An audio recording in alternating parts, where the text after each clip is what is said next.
मिली सफलता। बता दें कि धौलापुर पुलिस अधीक्षक ने विकास सागवान के निर्देशन में साइबर सेल की पुलिस ने त्वरित कार्रवाई बैग में रखे थे और 1 लाख रुपए, मोबाइल, कपड़े और सोने चांदी का आभूषण वृद्ध महिला गुजरात से वापस लौट रही थी और अपने घर जा रही थी। पुलिस अधीक्षक विकास सागवान के निर्देशन में अतिरिक्त पुलिस अधीक्षक वैभव शर्मा के सुपरविजन में धौलपुर पुलिस निरंतर वांछित आरोपियों की धरपकड़, अवैध गतिविधियों की रोकथाम सहित आमजन की सुरक्षा की सहायता में पूरी तरह मुस्तैद है। धौलपुर पुलिस ने एक वृद्ध महिला को खोया हुआ बैग मात्र 1 घंटे के भीतर बरामद कर दिया, सुरक्षित लौटा दिया और कल दिनांक 20 फरवरी को गुजरात में मजदूरी करने वाली वृद्ध महिला शांति पत्नी गिरिराज सिंह जाति कुशवाहा निवासी और मसूदपुर थाना सदर धौलपुर में सुबह 6 बजे धौलपुर रोडवेज बस स्टेशन के एक ऑटो से अपने गांव मसूदपुर के लिए रवाना हुई थी और बैग को सीट के पीछे रख लिया था। लेकिन जब महिला गांव में पहुंची तो बैग ऑटो में नहीं था। ध्यान से देखा तो ऑटो में सीट के पीछे की तरफ तो पर्दा फटा हुआ था। महिला और परिजनों ने फिर वापस उस रास्ते से बैग को काफी खोजा, लेकिन कल शाम तक कोई सफलता नहीं मिली। इसके बाद सुबह 9:30 बजे महिला अपने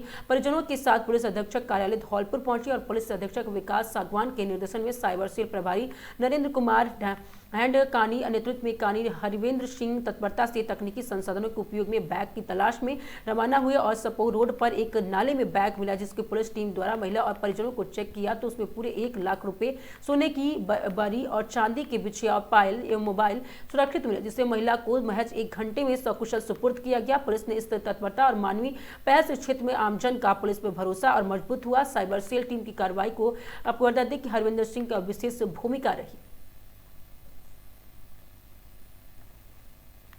मतलब नौकरी करके तो उनका रास्ते में बैग गिर गया था धौलपुर से सरानी खेड़ा के बीच में। तो हमने कल कई बार ढूंढा, कई जगह गए। फिर उसके बाद आज हम सुबह साइबर क्राइम ऑफिस में आए हैं, एसपी ऑफिस में आए, जहां पर हमने बोला कि हमारी ऐसी बात है। तो पुलिस प्रशासन ने तत्परता दिखाते हुए हमारे बैग को कम से कम समय 1 घंटे में ढूंढ के और हमें बता दिया। और सारा सामान हमारा उसमें सेफ है। हमारे उसमें 1 लाख पैसे थे, 1 लाख नगद रुपए थे, कुछ सोने के सामान थे, चांदी भी थी और सारा घरेलू सामान था। सारा हमें वापस मिल गया है। हम धौलपुर पुलिस प्रशासन के आभारी रहेंगे। बहुत बहुत धन्यवाद। सुनील कुशवाहा, मसूदपुर सरानी खेड़ा। ये हमारी मौसी जी हैं जो कल काम पे से आई थी, जो मतलब नौकरी करके। तो उनका रास्ते में बैग गिर गया था धौलपुर से सरानी खेड़ा के बीच में। तो हमने कल कई बार ढूंढा, कई जगह गए। फिर उसके बाद आज हम सुबह साइबर क्राइम ऑफिस में आए हैं, एसपी ऑफिस में आए, जहां पर हमने बोला कि हमारी ऐसी बात है। तो पुलिस प्रशासन ने तत्परता दिखाते हुए हमारे बैग को कम से कम समय 1 घंटे में ढूंढ के और हमें बता दिया। और सारा सामान हमारा उसमें सेफ है। हमारे उसमें 1 लाख पैसे थे, 1 लाख नगद रुपए थे, कुछ सोने के सामान थे, चांदी भी थी और सारा घरेलू सामान था। सारा हमें वापस मिल गया है। हम धौलपुर पुलिस प्रशासन के आभारी रहेंगे। बहुत बहुत धन्यवाद।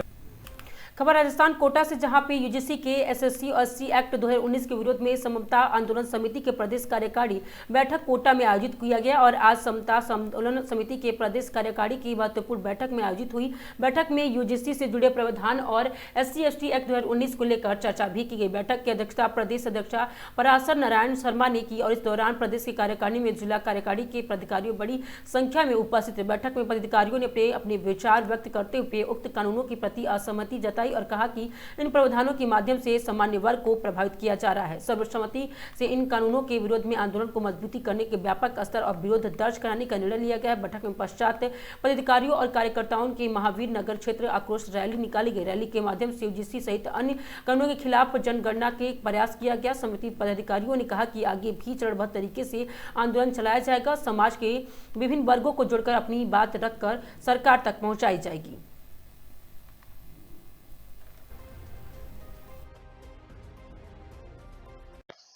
आज कोटा में समता आंदोलन के प्रदेश कार्यकारिणी की बैठक संपन्न हुई है, जिसमें काफी महत्वपूर्ण निर्णय लिए गए हैं। जैसे एक तो यूजीसी जो नियम लाए गए हैं वो भी कोर्ट से स्टे हुआ है। केंद्र सरकार का कोई अधिकृत वर्जन इसके ऊपर आया नहीं है। सभी सामान्य वर्ग के राष्ट्रवादी नागरिक, देश प्रेमी नागरिक बहुत उद्वेलित है और केंद्र सरकार के विरोध में मुखर होते जा रहे हैं। और आज भी निर्णय यही हुआ है कि समता आंदोलन द्वारा इस यूजीसी जो नियमावली है इसका मुखर विरोध किया जाएगा, हर स्तर पर किया जाएगा और जब तक इसको रोल बैक नहीं किया जाता, वापस निरस्त नहीं किया जाता है, तब तक भाजपा का हर स्तर पर हर तरह से विरोध किया जाएगा, क्योंकि केंद्र में भाजपा सरकार है, हम उसी को पूरी तरह से दोषी मानते हैं। दूसरा निर्णय यह हुआ है कि जैसे ओबीसी का उपवर्गीकरण बहुत ज्यादा जरूरी है, कि अपने जो उपवर्गीकरण किया जाना चाहिए। राजस्थान में टूटा फूटा सा किया हुआ है, जैसे गुर्जरों को एसबीसी के नाम से दिया हुआ है, 5% बढ़ा के दिए, ये गलत है। ओबीसी में उन जातियों को प्रमुखता दी जानी चाहिए जिनको आज तक कोई लाभ मिला ही नहीं है, और 4-5 जातियां जो सारा लाभ बढ़ते जा रही हैं, उनको मिनिमाइज किया जाना चाहिए और एक ग्रुप में डाल करके, जैसे वर्मा आयोग ने रिकमेंड कर रखा है, राजस्थान का वर्मा आयोग ने, उसी पैटर्न पर ओबीसी का उपवर्गीकरण किया जाना चाहिए। हमने जो रिट लगा रखी है उसको परस्यू किया जाएगा, सरकारी स्तर पर भी, केंद्र सरकार के स्तर पर भी और न्यायिक स्तर पर भी किया जाएगा। तीसरा, SC/ST से क्रीमी लेयर को बाहर किया जाना बहुत ज्यादा जरूरी है, इसके लिए भी आज निर्णय किया गया। हमारी रिट पेंडिंग है, अभी सुप्रीम कोर्ट ने 10-15 दिन पहले तारीख पड़ी थी, तो केंद्र सरकार से एफिडेविट मांगा हमारी रिट पर, जो 2018 से पेंडिंग है, उस रिट को परस्यू किया जाएगा, केंद्र सरकार को परस्यू किया जाएगा, और SC/ST में जन जागरण लाया जाएगा कि जब तक SC/ST से क्रिमिनल लोगों को बाहर नहीं किया जाता है, तब तक सामाजिक न्याय की अवधारणा पूरी नहीं हो सकती है, और आरक्षण और सरकारी योजनाओं का लाभ वंचित वर्ग तक SC/ST में नहीं पहुंच सकता है। तो एक मुद्दा ये भी आज डिसाइड किया गया है, निर्णय लिया गया है कि जो TSP एरिया राजस्थान का, उसमें बड़े असंवैधानिक रूप से जो सरपंच हैं, प्रधान हैं, नगर पालिका अध्यक्ष हैं, उनके 100% पदों को आरक्षित कर दिया गया है। ओबीसी को, जनरल को कोई ऐसे कोई मतलब आरक्षण नहीं है, मतलब कोई मौका ही नहीं है, वर्षों बरस से चले आ रहे हैं। ये पूरी तरह से असंवैधानिक है। इसको चैलेंज करने के लिए हम प्रयास कर रहे हैं, और हमारे पास 14-15 पिटीशन आ चुके हैं TSP एरिया के। जल्दी रिट लगा करके लोगों का ध्यान आकर्षित किया जाएगा, और TSP एरिया में भी एक सामाजिक न्याय की अवधारणा को बलौती करते हुए जो 100% आरक्षण दिया हुआ है लोकल बॉडीज में, पंचायती राज के अंदर प्रमुख पदों पर, उसको समाप्त करवाने के लिए प्रयास किया जाएगा, न्याय के स्तर पर भी, सरकारी स्तर पर भी और जनता के स्तर पर भी। एक और महत्वपूर्ण मुद्दे पर भी निर्णय किया गया है, सुप्रीम कोर्ट की संविधान पीठ का निर्णय है कि जो ओबीसी की सूची है आर्टिकल 15 और 16 में, वो सूची आर्टिकल 343D उस पर 243D जो पंचायती राज आरक्षण, उस पर लागू नहीं हो सकती है।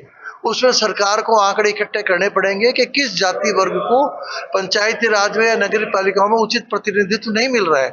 उस प्रतिनिधित्व नहीं मिलने वाले वर्ग या जाति को ओबीसी में शामिल करते हुए नई सूचियां जारी करनी पड़ेगी। इस संविधान पीठ के निर्णय को लागू करवाने के लिए भरपूर प्रयास किया जाएगा। इसके लिए भी याचिका दायर की जाएगी और सरकारी स्तर पर भी प्रयास किया जाएगा।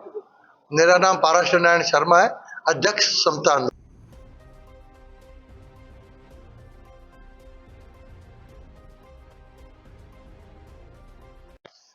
आज कोटा में समता आंदोलन के प्रदेश कार्यकारिणी की बैठक संपन्न हुई है, जिसमें काफी महत्वपूर्ण निर्णय लिए गए हैं। जैसे एक तो यूजीसी जो नियम लाए गए हैं वो भी कोर्ट से स्टे हुआ है, केंद्र सरकार का कोई अधिकृत वर्जन इसके ऊपर आया नहीं है। सभी सामान्य वर्ग के राष्ट्रवादी नागरिक, देश प्रेमी नागरिक बहुत उद्वेलित हैं और केंद्र सरकार के विरोध में मुखर होते जा रहे हैं।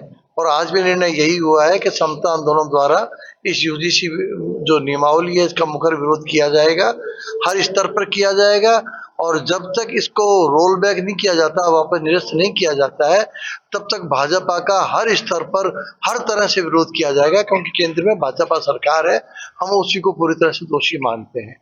दूसरा निर्णय यह हुआ है कि जैसे ओबीसी का उपवर्गीकरण बहुत ज्यादा जरूरी है, अपने जो उपवर्गीकरण किया जाना चाहिए। राजस्थान में टूटा फूटा सा किया हुआ है, जैसे गुर्जरों को एसबीसी के नाम से दिया हुआ है, 5% बढ़ा के दिए, ये गलत है। ओबीसी में उन जातियों को प्रमुखता दी जानी चाहिए जिनको आज तक कोई लाभ मिला ही नहीं है, और 4-5 जातियां जो सारा लाभ बढ़ते जा रही हैं, उनको मिनिमाइज किया जाना चाहिए और एक ग्रुप में डाल करके, जैसे वर्मा आयोग ने रिकमेंड कर रखा है, राजस्थान का वर्मा आयोग ने, उसी पैटर्न पर ओबीसी का उपवर्गीकरण किया जाना चाहिए। हमने जो रिट लगा रखी है उसको परस्यू किया जाएगा, सरकारी स्तर पर भी, केंद्र सरकार के स्तर पर भी और न्यायिक स्तर पर भी किया जाएगा। तीसरा, SC/ST से क्रीमी लेयर को बाहर किया जाना बहुत ज्यादा जरूरी है, इसके लिए भी आज निर्णय किया गया। हमारी रिट पेंडिंग है, अभी सुप्रीम कोर्ट ने 10-15 दिन पहले तारीख पड़ी थी, तो केंद्र सरकार से एफिडेविट मांगा हमारी रिट पर, जो 2018 से पेंडिंग है, उस रिट को परस्यू किया जाएगा, केंद्र सरकार को परस्यू किया जाएगा और SC/ST में जन जागरण लाया जाएगा कि जब तक SC/ST से क्रिमिनल लोगों को बाहर नहीं किया जाता है तब तक सामाजिक न्याय की अवधारणा पूरी नहीं हो सकती है और आरक्षण और सरकारी योजनाओं का लाभ वंचित वर्ग तक SC/ST में नहीं पहुंच सकता है। तो एक मुद्दा ये भी आज डिसाइड किया गया है, निर्णय लिया गया है कि जो TSP एरिया राजस्थान का, उसमें बड़े असंवैधानिक रूप से जो सरपंच हैं, प्रधान हैं, नगर पालिका अध्यक्ष हैं, उनके 100% पदों को आरक्षित कर दिया गया है। OBC को, जनरल को कोई ऐसे कोई मतलब आरक्षण नहीं है, मतलब कोई मौका ही नहीं है, वर्षों बरस से चले आ रहे हैं। ये पूरी तरह से असंवैधानिक है। इसको चैलेंज करने के लिए हम प्रयास कर रहे हैं और हमारे पास 14-15 पिटीशन आ चुके हैं TSP एरिया के। जल्दी रिट लगा करके लोगों को ध्यान आकर्षित किया जाएगा और TSP एरिया में भी एक सामाजिक न्याय की अवधारणा को बलवती करते हुए जो 100% आरक्षण दिया हुआ है लोकल बॉडीज में, पंचायती राज के अंदर प्रमुख पदों पर, उसको समाप्त करवाने के लिए प्रयास किया जाएगा, न्याय के स्तर पर भी, सरकारी स्तर पर भी और जनता के स्तर पर भी। एक और महत्वपूर्ण मुद्दे पर भी निर्णय किया गया है, सुप्रीम कोर्ट की संविधान पीठ का निर्णय है कि जो OBC की सूची है आर्टिकल 15 और 16 में, वो सूची आर्टिकल 343D या 243D जो पंचायती राज आरक्षण उस पर लागू नहीं हो सकती है। उसमें सरकार को आंकड़े इकट्ठे करने पड़ेंगे कि किस जाति वर्ग को पंचायती राज में या नगर पालिकाओं में उचित प्रतिनिधित्व नहीं मिल रहा है। उस प्रतिनिधित्व नहीं मिलने वाले वर्ग या जाति को OBC में शामिल करते हुए नई सूचियां जारी करनी पड़ेगी। इस संविधान पीठ के निर्णय को लागू करवाने के लिए भरपूर प्रयास किया जाएगा। इसके लिए भी याचिका दायर की जाएगी और सरकारी स्तर पर भी प्रयास किया जाएगा। मेरा नाम पाराशर नारायण शर्मा है, अध्यक्ष समता आंदोलन। खबर बायुत से, जहां पर एक दिवसीय आपको बता दें कि बाड़मेर प्रवास पर आए भारतीय जनता पार्टी के प्रदेश अध्यक्ष मदन राठौर के बायुत में मुख्यालय पर भाजपा कार्यकर्ताओं ने प्रदेश प्रतिनिधि बलराम मूड के नेतृत्व में स्वागत किया। वही बता दें कि मंडल अध्यक्ष हनुमान चार्नी ने बताया कि प्रदेश अध्यक्ष का बायुती आगमन पर स्वागत और एवं अभिनंदन किया गया। सकारात्मक चर्चा भी हुई। इस मौके पर प्रदेश प्रतिनिधि बलराम मूड, जिला अध्यक्ष अंतराम बिश्नोई, जिला प्रवक्ता चेनराम कड़वासारा, मंडल अध्यक्ष हनुमान जाड़वी और कुंभाराम धरवाल, कुंभ सिंह, महामंत्री गणेश शर्मा, गंगाराम दर्जी, बाबूलाल और की प्रेमराव, चौखाराम दिवासी, साथ ही आपको गजेंद्र शिवौल, हरीश सैनी और आपके कार्यक्रम में मौजूद रहे और वही तमाम नेतागण भी वहां पे मौजूद थे।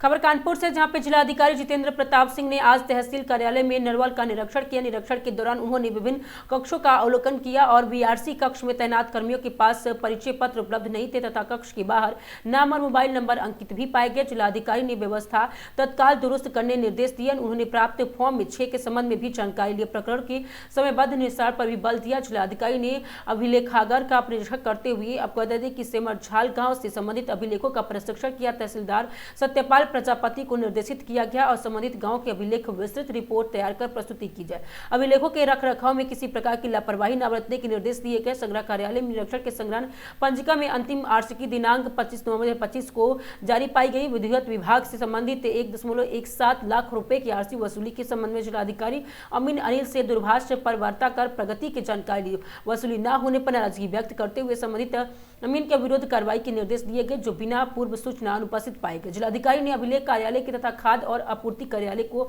भी निरीक्षण किया गया। तहसील परिसर में साफ सफाई और स्थिति पर असंतोष व्यक्त करते हुए आवश्यक सुधारात्मक निर्देश भी दिया गया। जिलाधिकारी ने विभिन्न पटलों का निरीक्षण किया तथा शासन देशों द्वारा निर्धारित व्यवस्थाओं का अनुपालन सुनिश्चित करने का निर्देश दिया। निरीक्षण के दौरान एडीएम वित्त और राजस्व डॉक्टर विवेक चतुर्वेदी, एसडीएम नरवल विवेक कुमार मिश्रा सहित संबंधित अधिकारी भी उपस्थित रहे।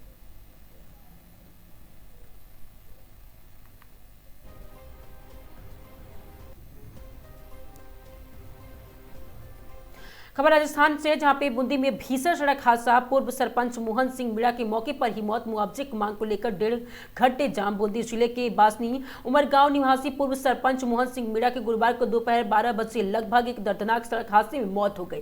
जानकारी के अनुसार मोहन सिंह मीणा अपनी मोटरसाइकिल से देवली क्षेत्र के परिवर्तन के साथ शादी में शामिल होने जा रहे थे। जैसे उन्होंने राष्ट्रीय राजमार्ग NH-12 पर अपनी मोटरसाइकिल चढ़ाई, वैसे ही दौरान जयपुर की ओर से आ रही झालावाड़ क्षेत्र के विधायक और स्कॉर्पियो तेज रफ्तार के सामने आ गई। अचानक मोटरसाइकिल के सामने आने से वाहन चालक असंतुलन में नहीं बना पाया और जबरदस्त टक्कर हो गई। टक्कर इतनी भीषण थी कि मोटरसाइकिल सवार मोहन सिंह मीणा दूर तक घसीटते चले गए और मौके पर ही उनकी मृत्यु हो गई। हादसे में उनका एक पैर अलग हो गया था। घटना के बाद आसपास के ग्रामीण बड़ी संख्या में मौके पर एकत्र हो गए। मुआवजे और सरकारी नौकरी की मांग को लेकर जाम, ग्रामवासियों और परिजनों के मृतक के शव सड़क पर खड़क कर जाम लगा दिया। परिजन भारी मुआवजा और परिवार की एक सदस्य की सरकारी नौकरी देने की मांग कर रहे हैं। करीब 1.5 घंटे तक राष्ट्रीय राजमार्ग पर लंबा जाम लगा रहा। उच्च अधिकारी के मौके पर पहुंचकर समझाइश लेने के बाद ग्रामीणों ने जाम खोला और यातायात सुचारू रूप से हो सका। शादी में जा रहे लोग भी फंसे। घटना के दौरान अपनी भांजी के शादी में शामिल होने के लिए मालपुर जा रहे राजाराम जैन कर्मयोगी भी जाम में फंसे रहे और घटनास्थल की स्थिति के प्रत्यक्षदर्शी रहे। हादसे के बाद क्षेत्र में शोक की लहर है। पुलिस ने मामला दर्ज कर जांच शुरू कर दी है।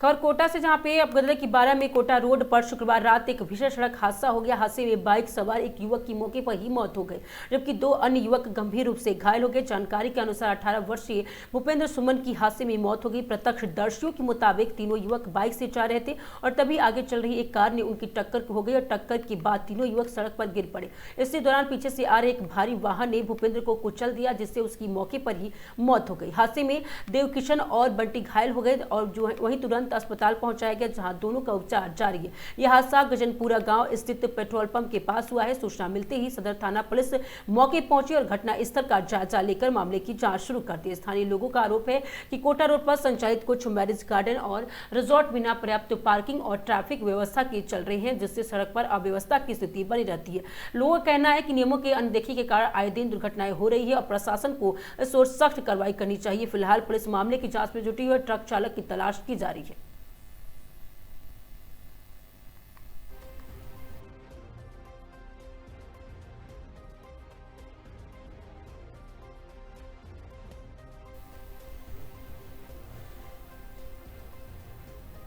खबर अलवर से, जहां पे हर साल करोड़ों रुपए खर्च के बाद भी शहर में जगह जगह लोगों को गंदगी मिली है। अलवर में नगर निगम सफाई दावे के बीच सड़क पर गंदगी के ढेर और नालियों के चौक होने की स्वच्छता अभियान फेल होते नजर आ रहा है। जगह जगह कचरे के ढेर से लोगों की राहगीरों में भारी परेशानी का सामना करना पड़ा है, जिससे संक्रामक रोग और फैलने का खतरा बढ़ गया है। नालों में प्लास्टिक और कचरा फंसने से जल भराव और मच्छरों का बता दें कि प्रकोप बढ़ रहा है। अलवर नगर निगम के बुनियादी सुविधाएं और स्वच्छता के दावे नगर निगम और यूआईटी की आपसी लापरवाही के कारण खोखले साबित हो रहे हैं। घरों में कचरा न उठने से लोग परेशान हैं और घरों में जब कचरा सड़ता है तो लोग खुले में भी फेंक रहे हैं, जिससे सड़क गंदगी हो रही है और शहर में जगह जगह कचरे के ढेर लगने से गंदगी का अंबार लग गया है।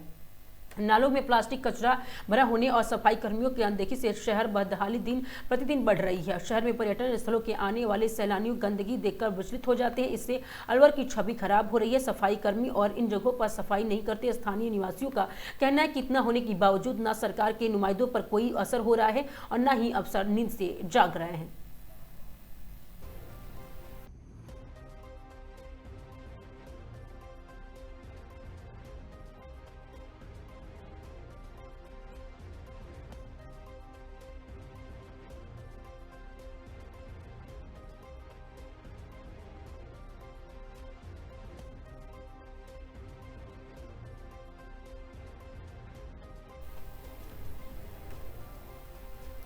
खबर कोटा से, जहां पे सजेगा क्रिकेट का महाकुंभ। जी हां, कल से 1 मार्च तक होगा केपीएल का रोमांच।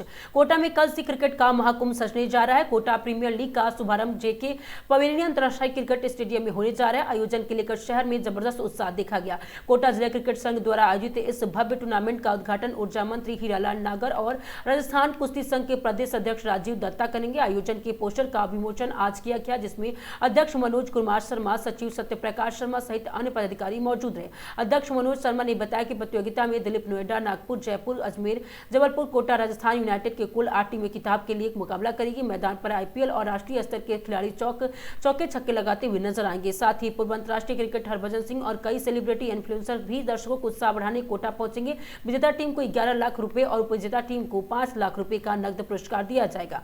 खास बात यह है कि स्टेडियम में क्रिकेट प्रेमियों की एंट्री पूरी तरह से निःशुल्क रखी गई है और 1 मार्च तक चलने वाले इस आयोजन का दर्शकों की सुविधा के लिए मैदान में 2 बड़ी स्क्रीन भी लगाई गई है। सचिव सत्यप्रकाश शर्मा ने बताया कि मैदान का समतलीकरण कार्य पूरा हो चुका है और बड़ी संख्या में क्रिकेट प्रेमियों को आने की उम्मीद है।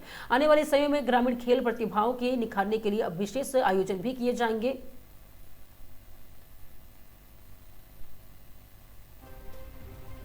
हम सबके बीच पर यहाँ पर हैं कोटा क्रिकेट संघ के सचिव सत्यप्रकाश जी शर्मा और कोटा क्रिकेट संघ के कोषाध्यक्ष के नाते एक कोटा शहर के लिए बड़ा आयोजन हम सब लोग इस क्रिकेट मार्च तक ये कार्यक्रम जेके पेविलियन स्टेडियम में होने जा रहा है। उसी संदर्भ में बता रहे उनका बहुत आभार। कोटा जिला क्रिकेट संघ बहुत दिनों बाद इसमें बहुत परिवर्तन हुए हैं। हमारी सभी कार्यकारिणी जो हमारे सचिव साहब बैठे हैं, सत्य विकास जी, कोषाध्यक्ष हमारे नीटू भैया और हमारी समस्त कार्यकारिणी, हमने भी सोचा कोटा में कुछ करना चाहिए। इसी के निमित्त हमने सभी जैसे लोग कोटा क्रिकेट को आगे बढ़ता हुआ देखें तो हमने सबने मिलकर एक सामूहिक रूप से कोटा प्रीमियर लीग केपीएल 2026 का एक आगाज किया है। जो 22 दिनों बाद कोटा क्रिकेट संघ की प्रेस कॉन्फ्रेंस हो रही है। कुछ कोटा में क्रिकेट का कुछ नया नहीं हुआ, हमने सबने सुनना चाहिए। तो ये केपीएल 2026 जितने भी क्रिकेट प्रेमी हैं और जो क्रिकेट पसंद करते हैं उनको आने वाले दिनों में बहुत 2026 रविवार से 1 मार्च तक कोटा में जेके पेविलियन स्टेडियम नयापड़ा कोटा में होने जा रहा है। इसमें भी आपको कहते हुए नजर आएंगे। हम कोशिश कर रहे हैं जो अच्छे खिलाड़ी हैं जिन्होंने आईपीएल में और रणजी ट्रॉफी में अच्छा प्ले किया है वो भी इसमें आपको खिलाड़ी नजर आएंगे।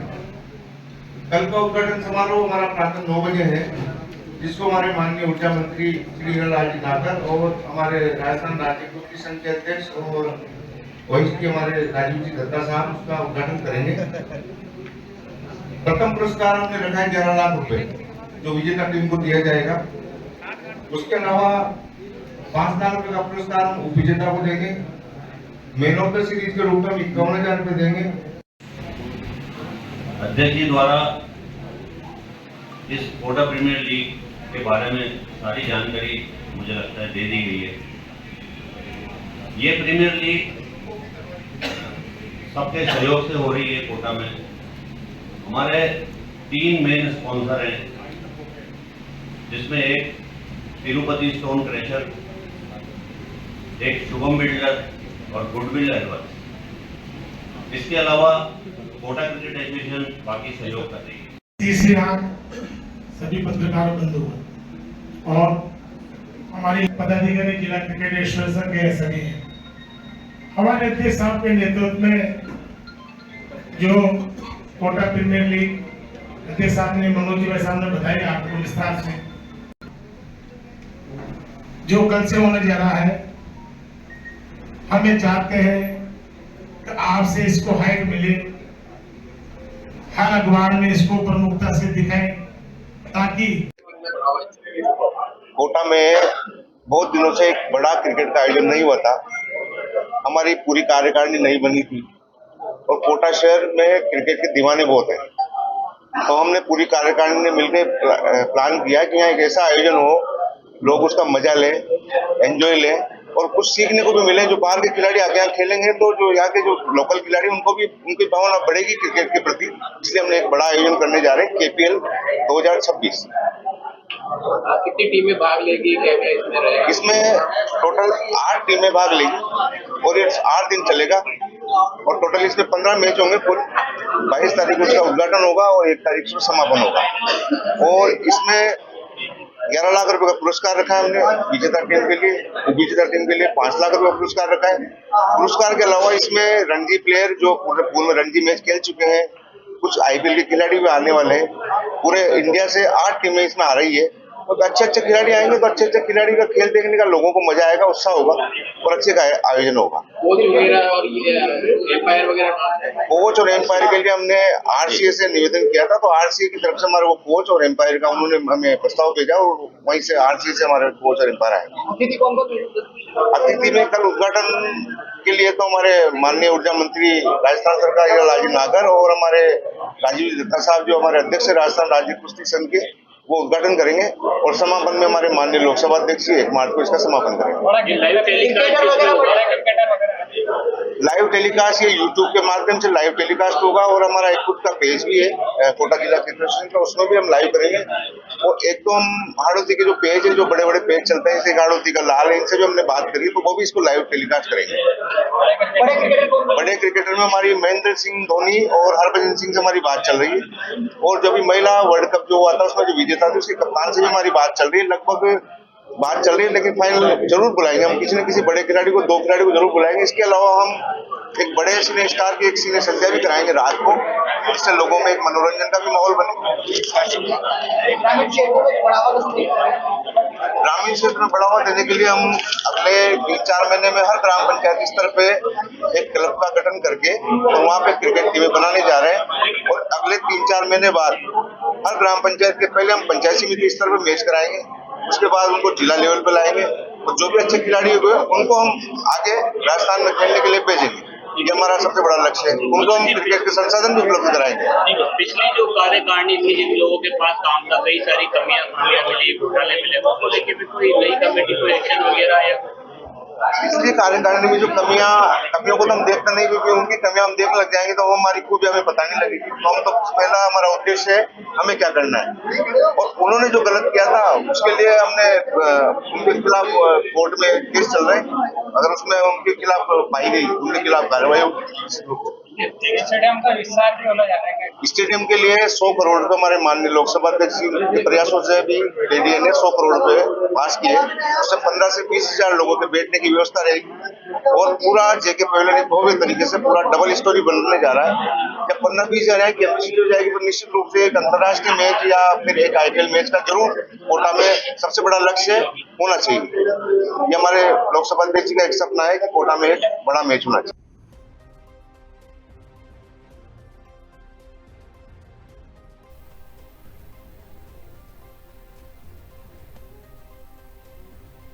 हम सबके बीच पर यहाँ पर है। खबर राजस्थान से, जहां पे विधानसभा में राजस्व पर चर्चा के दौरान रविंद्र सिंह भाटी की सरकार पर तीखा प्रहार। जी हां, बता कि आज राजस्थान में विधानसभा में राजस्व विभाग पर हुई चर्चा के दौरान शिव विधायक रविंद्र सिंह भाटी के आरोप में गौचर भूमि, सोलर परियोजनाएं और भूमि आवंटन जैसे गंभीर मुद्दों को लेकर सरकार को घेरा गया। विधायक भाटी ने अपने वक्तव्य में कहा कि प्रदेश में उड़न और गौचर भूमि के लगातार हो रही अनदेखी से ग्रामीण अंचलों की आस्था और पशुपालकों की आजीविका पर सीधा असर पड़ रहा है, और उन्हें आरोप लगाया कि सोलर कंपनियां भूमि आवंटन की प्रक्रिया में पारदर्शिता का अभाव है, जिससे स्थानीय किसान और पशुपालकों के अधिकार प्रभावित हो रहे हैं। उन्होंने सरकार से मांग की है और बता दें कि गौचर भूमि के संरक्षित श्रेणी में रखते हुए सख्त कानून लगाने की भी मांग की है। सोलर परियोजनाओं के लिए भूमि आवंटन के स्थानीय लोग की सहमति और उचित मुआवजा सुनिश्चित किया जाए, राजस्व रिकॉर्ड में पारदर्शिता लाई जाए और अवैध कब्जों पर तत्काल कार्रवाई की जाए। भाटी ने कहा कि विकास कार्य जरूरी है, लेकिन यह विकास स्थानीय लोगों के अधिकारों और परंपराओं की कीमत पर नहीं होनी चाहिए। उन्होंने सरकार से स्पष्ट नीति और जवाबदेही तय मांगने की है। चर्चा के दौरान सदन में इस मुद्दे को लेकर पक्ष और विपक्ष के बीच तीखी बहस देखने को मिली।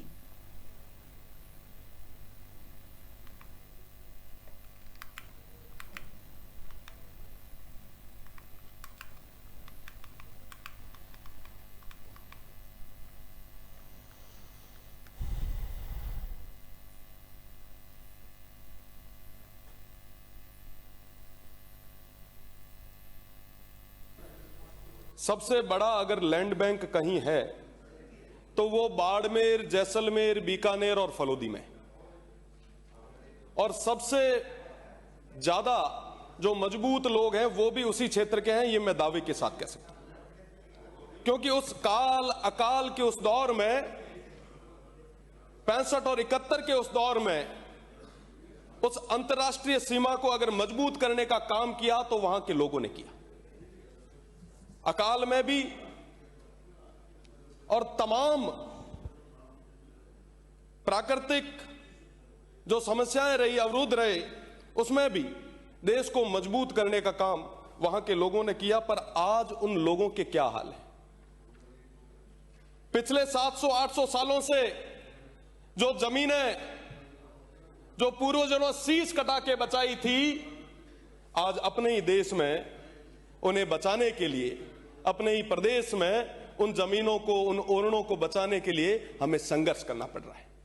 माननीय सभापति महोदय, अगर मैं राजस्थान की बात करूं तो 25,000 ओरणे हैं।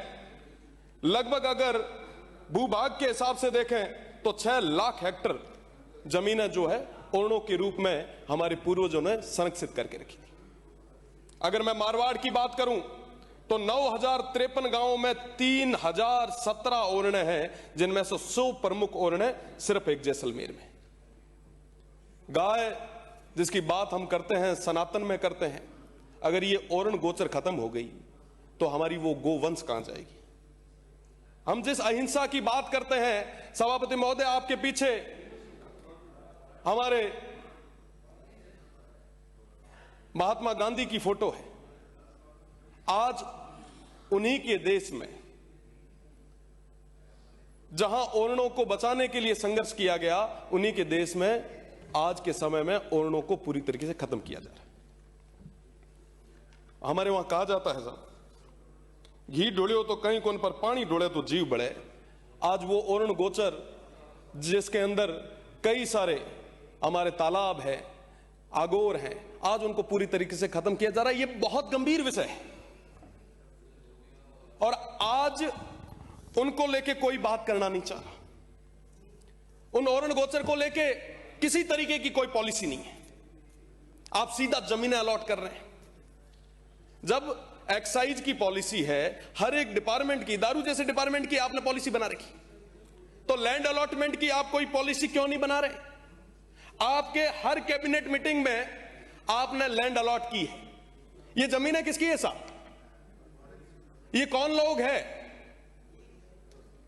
आज विकास के नाम पे उन तमाम लोगों का गला क्यों घोंटा जा रहा है, मैं प्रदेश की सरकार से पूछना चाहूंगा। एक समय था जब कोई भी लैंड अलॉट होती तो उससे पहले पंचायत से एनओसी ली जाती थी।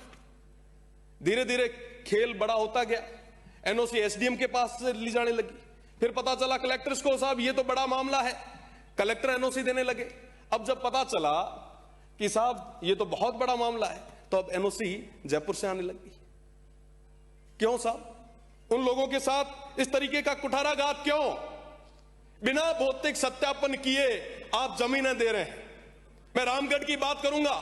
रामगढ़ में डालमिया कंपनी को आपने वो जमीन दी जिसके अंदर 80 घर चले गए। साहब वो लोग कहां जाएंगे? उनकी बात कौन करेगा? वो कौन लोग हैं?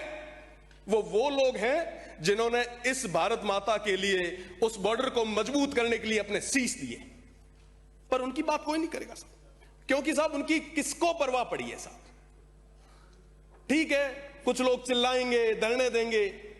सरकारों से मेरा निवेदन है, चाहे वो पक्ष हो चाहे विपक्ष हो, ये वो लोग हैं जो हमें जिता के यहां तक भेजते हैं। हमें ना कोई कंपनी यहां पे भेज सकती है, ना कोई बड़ी उपक्रम, कोई सरकारी उपक्रम यहां पे बना के हमें भेजेगा। वो लोग रहेंगे तो हम रहेंगे। मेरा विशेषकर निवेदन है प्रदेश की सरकार से कि इस और सोचें, और वो तमाम लोग जो फेंसिंग से पहले भी उस बॉर्डर को मजबूत करने का जिन्होंने काम किया, आज वो बॉर्डर खाली करके बाहर जा रहे हैं, पलायन हो रहा है। उस पलायन को रोकने के लिए, इस गोचर ओरण को बचाने के लिए, इस अनैतिक अलॉटमेंट को रोकने के लिए आप एक विशेष नीति बनाएं। मेरा निवेदन है, पशुधन जो लगभग आप लोग जयपुर में मीना बैठा हो ना, हमेशा बात करो कि साहब देसी घी जीमणु है, देसी घी थार हुआ बॉर्डर माथे भाव है। आज अगर इस तरीके से लैंड अलॉट होती गई, ये गोचर ओरण खत्म होती गई, अगर ये गोवंश खत्म हो गया, तो आने वाली पीढ़ी आपके देसी दूध और देसी घी के लिए तरसने लग जाएगी। ये साहब बहुत बड़ी समस्या है। इसके बारे में ये पक्ष विपक्ष का मसला ही नहीं है साहब, ये पक्ष विपक्ष का मसला नहीं है, ये इंटरनेशनल बॉर्डर का इश्यू। मैं आपको निवेदन करना चाहूंगा, डीएनपी, आप लोग एक तरफ लाखों बीघा जमीन अलॉट कर रहे हैं, दूसरी तरफ 4 अगस्त 1980 को एक अधिसूचना आती है डीएनपी के रूप में एक बड़े भूभाग को आपने रिजर्व कर दिया। आज देखें कि वो तमाम लोग 45 सालों से भी अधिक समय हो गया मूलभूत सुविधाओं के लिए तरस रहे हैं। उनकी 1% भी आबादी विस्तार नहीं हुई। वो ना सड़कें बना सकते हैं, ना वहां पे बिजली पानी आ सकता है, ना वो केसीसी ले सकते हैं। अगर मैं बात करूं प्रधानमंत्री आवास की, तो आज के समय में वहां पे आवास तक नहीं बन सकता। एक तरफ तो आप लाखों बीघा जमीनें उनको दे रहे हैं, और दूसरी तरफ वो तमाम लोग जो 45 सालों से आपकी तरफ एक बड़ी उम्मीद के साथ देख रहे हैं। आज के समय में उनका परिवार बढ़ रहा है, पर उसकी चिंता कौन करे साहब? कोई बात करने के लिए तैयार नहीं। स्कूल, अस्पताल, मोबाइल, इंटरनेट से लेके तमाम चीजों के लिए, मूलभूत सुविधाओं के लिए वो लोग तरस रहे हैं। आप ये जो विकास के नाम पे विनाश कर रहे हैं ना साहब, आज हर गांव में, कई माननीय सदस्य पहले भी बोल चुके हैं, आज के समय में हर कॉन्स्टिट्यूंसी की यह स्थिति है कि हर जगह मल्टीनेशनल कंपनीज बड़े बड़े टावर, हाई टेंशन लाइंस लगा रही। आप लोगों के पास आते भी होंगे साहब, उनकी बात कौन सुनेगा? वो किसान जो मजबूर है, उसको आज लाठी के जोर से दबाया जा रहा है। आज जरूरत है कि हम उनकी बात को सुने। सोलर जरूरी है, विकास जरूरी है, पर साहब उसके लिए कोई अलॉटमेंट, कोई पॉलिसी तो आप ले आओगे ना। आप रोजगार दे रहे हो ना, बिजली को लेके आपका कोई स्पष्ट रुख है, किस तरीके से आप करेंगे साहब? ये आखिर कब तक चलेगा? मेरा निवेदन है कि कई सारे गांव, जिनमें मुख्य रूप से रागवा, सेहुआ, जोगा, तेजपाड़ा, सोनू, सांकला, सुल्ताना, अर्जुना, घंटियाड़ी, रामला, साधना, भोजराजी की ढाणी, हेमा, नेतसी, पारेवर, ये सारे वो गांव ऐसा जो आज पलायन पे मजबूर हो चुके हैं। मैं अगर बात करूं, रोहिड़ी, पांचला, मोती की बेरी, सुंदरा, हटार, लुणार, फुलिया, करड़ा, पोछीना, ये तमाम गांव आज खाली होने पे मजबूर हो गए साहब। अब सीमेंट एजेंसियों को, कंपनियों को लाखों बीघा जमीनें दे रहे हैं। वहीं दूसरी तरफ हमारे वो तमाम घुमंतु, अर्ध घुमंतु लोग हैं, उनको आप रहने के लिए जमीन तक नहीं दे रहे। मैं बात करूंगा बावरी समाज की, मैं बात करूंगा गार्डिया लोहार समाज की, बंजारा समाज की, गवारिया समाज की, कालबेलिया समाज की, जोगी समाज की, भाट समाज की, रबारी और रायका समाज की, गरडिया समाज की, सरगरा समाज की। ये तमाम लोग जो आज भी आपकी तरफ उम्मीद के साथ देख रहे हैं कि साहब हमें जमीन देंगे, पर नहीं, हम इनको जमीन नहीं देंगे। आज प्रदेश की सरकार की क्या मजबूरियां हैं कि मल्टीनेशनल कंपनीज के आगे घुटनों पे बैठी है। आज प्रदेश की सरकार की क्या स्थिति बनी है कि इस प्रदेश को गिरवी रख रहे हैं। मैं प्रदेश की सरकार से पूछना चाहूंगा कि इन तमाम मल्टीनेशनल कंपनीज ने ऐसा कौन सा दबाव बनाया है जिसकी वजह से आप मुख्य दर्शक होकर बैठे हैं। आप खेजड़ी पे बिल लाने की आपने बात कही, आखिर कब तक आप उन तमाम लोगों को गुमराह करेंगे? आप वो बिल कब लाएंगे? प्रदेश की जनता पूछ रही है आपसे। आपने एक आदेश निकाला कि साहब हम पूरे तरीके से संकल्पित है कि खेजड़ी का पेड़ नहीं कटेगा। अरे साहब, अगर आप वाकई इतने संवेदनशील होते, आप अध्यादेश लाते, आप कहते कि हम पूरे तरीके से दृढ़ संकल्पित हैं, अगर कोई पेड़ काटेगा तो निश्चित रूप से उसके खिलाफ कार्रवाई होगी। आपने एक ऑर्डर निकाल दिया। आप बताएं कि साहब कलेक्टर किस आधार पर उस खेजड़ियों को काटने से रोकेगा? टेंडेंसी एक्ट में आपने अभी भी जुर्माना वही का वही रखा है। 1% भी खेजड़ी कटाई नहीं रुकी है।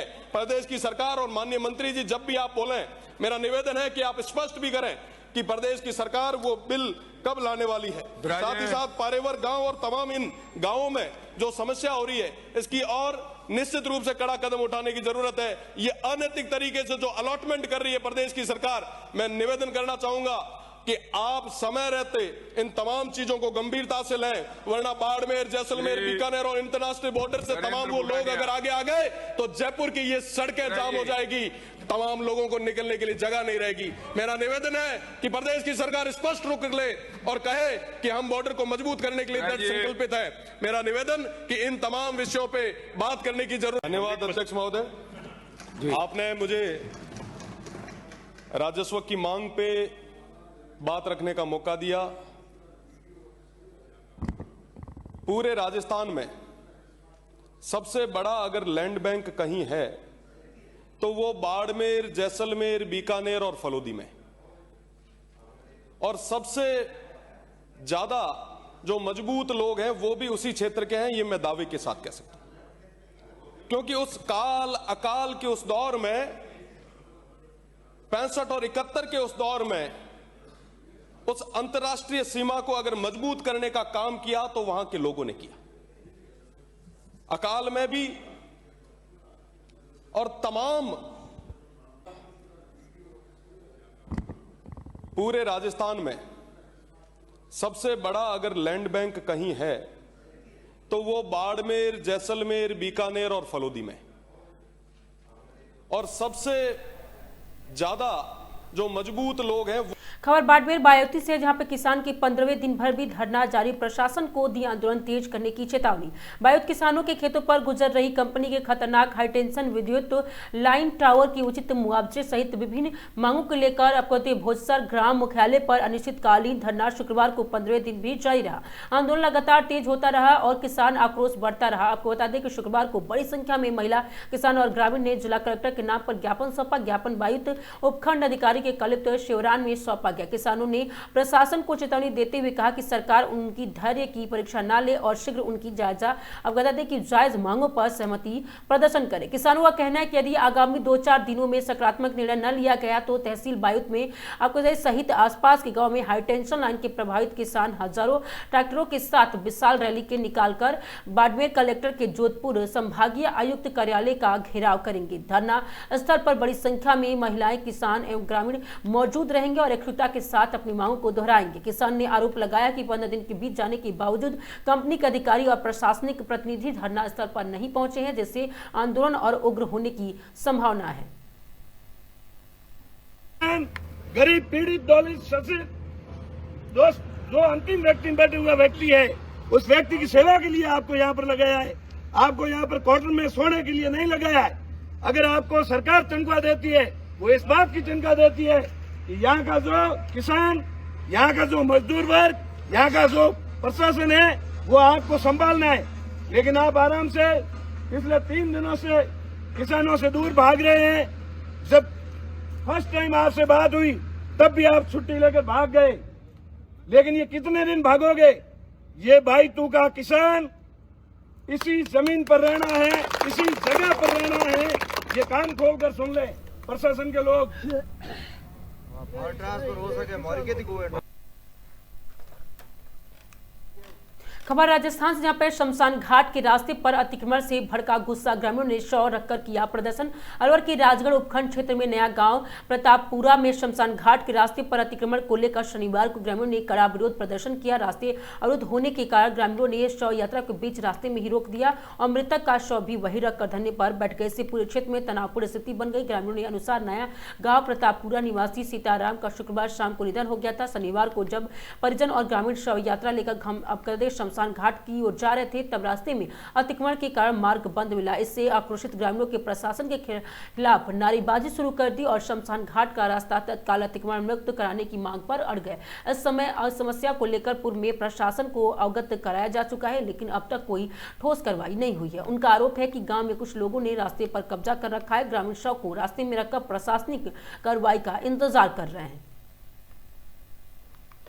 प्रशासन घोर लापरवाही के कारण आज तक दिनांक तक ये रास्ता नहीं खुल पाया। तो अभी डेड बॉडी को क्यों लेके बैठे हुए हैं?